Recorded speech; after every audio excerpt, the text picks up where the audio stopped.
Hello, I'm a spinning grey cube and I'd like to talk to you today about the Brexit Party and specifically about their election leaflet which I received in the post this morning. Now, it's not a particularly long document, it's like one side of A4 that folds into three. But there's one thing that really stands out about this document, and it's not what's on the leaflet, it's what's not on there. And what's not in this document anywhere is any claim that Brexit will do anyone any good. And through this video, I'm going to keep coming back and repeating that point. And there are two reasons for that. One is I think it's the most important takeaway from this document, and it bears repeating.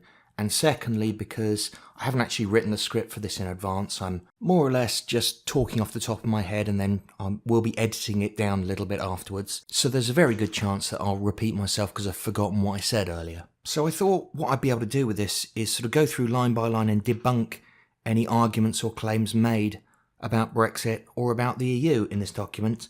But as I say, there just literally aren't any.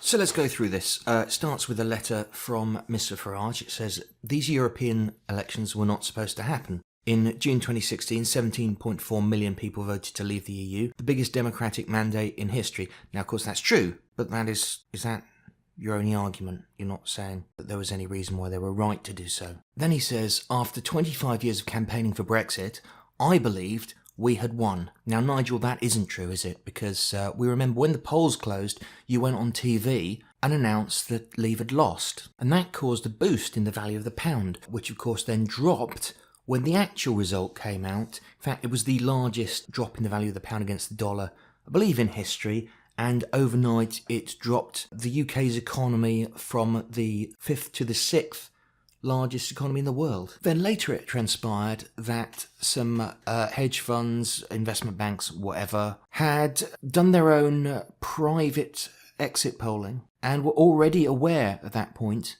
that Leave had lost, and so had bet against the pound, and as a result, when it crashed, made billions of pounds, dollars, whatever, at the expense of the British economy. We don't know that you were involved in any of that, Nigel, but that is actually what happened before you believed you had won, isn't it? Another thing you said in that speech is you said, we will keep fighting if we've lost. You didn't say, well, if we've lost, we'll get over it.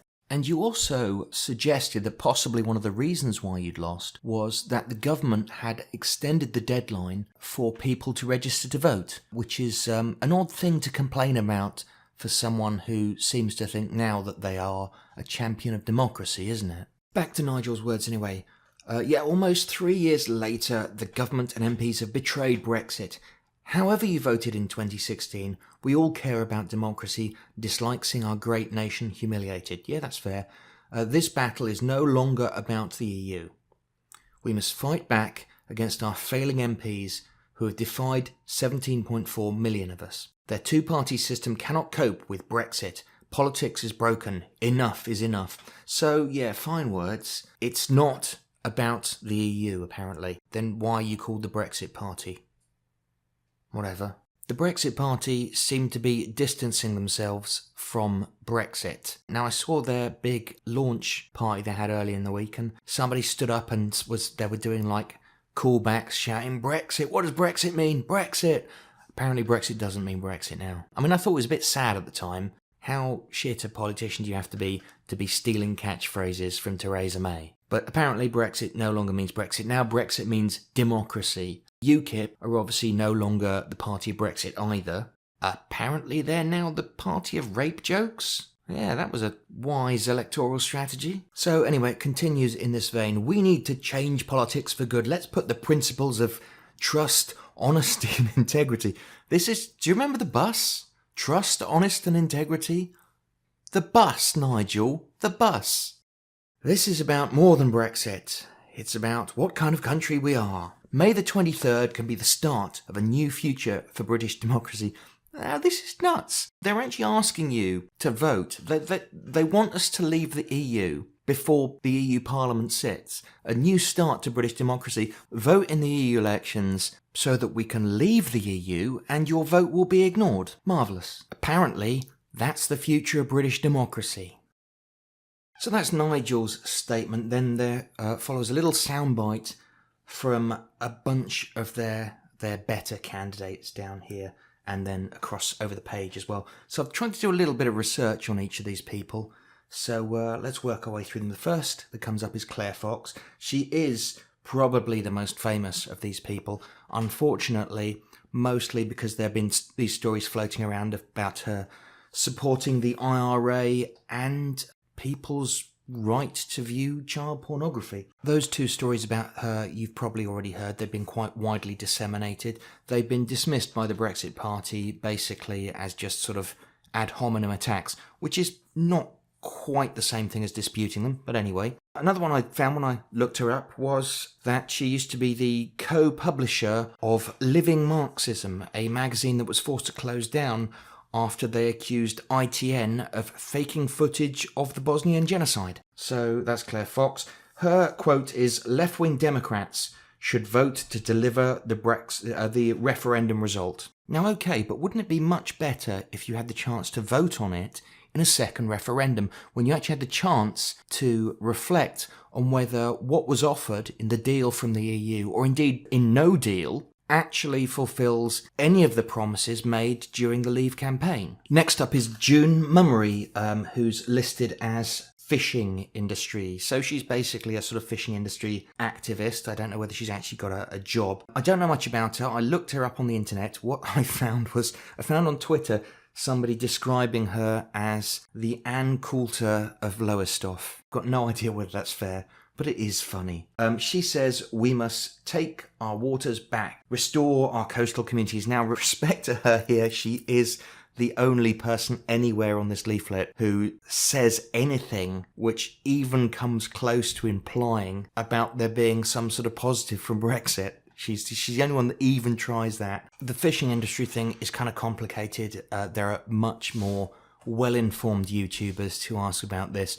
All I'll say is it's basically about 0.5% of the British economy. Now, I've seen, again on Twitter, this quote from her saying, "Make the British fishing industry great again." I suspect that 0.5% of the British GDP made up by the fishing industry would actually increase in the case of a no-deal Brexit, but not for a good reason.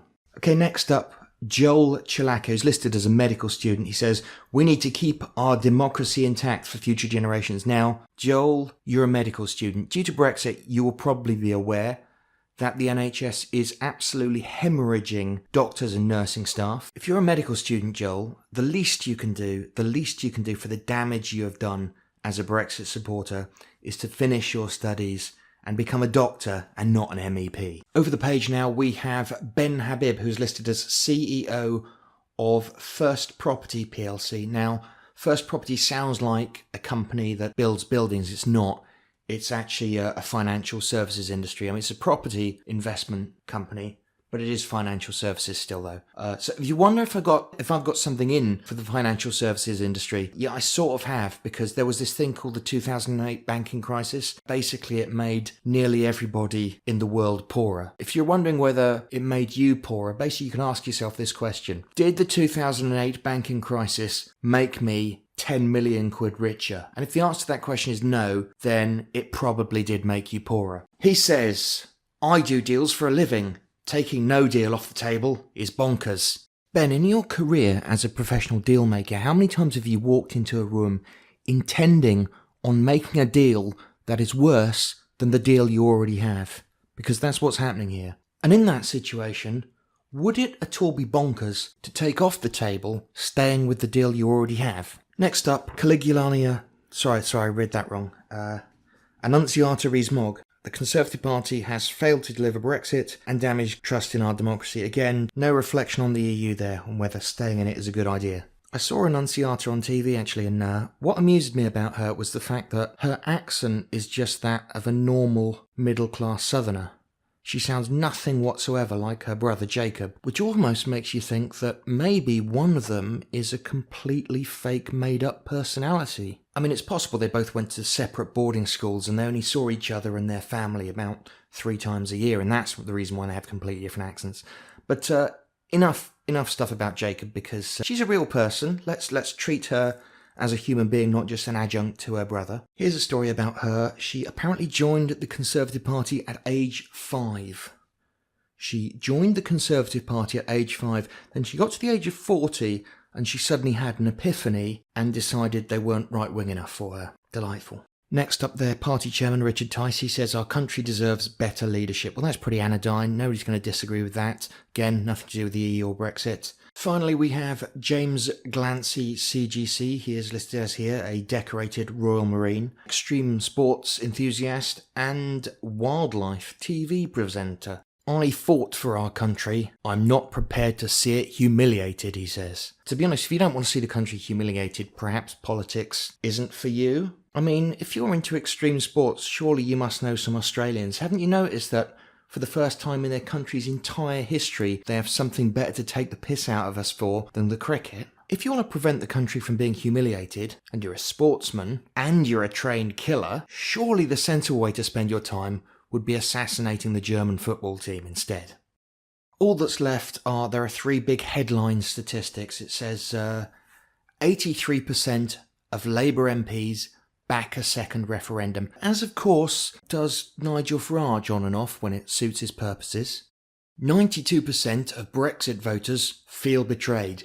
Betrayed by what? Betrayed by the government? Betrayed by Parliament? Or betrayed by the lies told in the Leave campaign? Because if 5% of those people, the reason why they feel betrayed is because of the lies told by the Leave campaign, then we've got a Remain majority in this country. Now finally, one more. 498 MPs promised to honour the result. Now, that's not a happy statistic. Politicians lie, politicians break promises, and one of the most annoying things about that is that then, when they're asked about it afterwards, they usually just try and dodge the question as well. And you might ask yourself, what does this leaflet have to say about the promises by Nigel Farage during the Leave referendum, and about the promises made by any Leave campaigner during that referendum? It doesn't say anything about them, does it? It seems to be dodging those questions, as if every single one of them is a broken promise.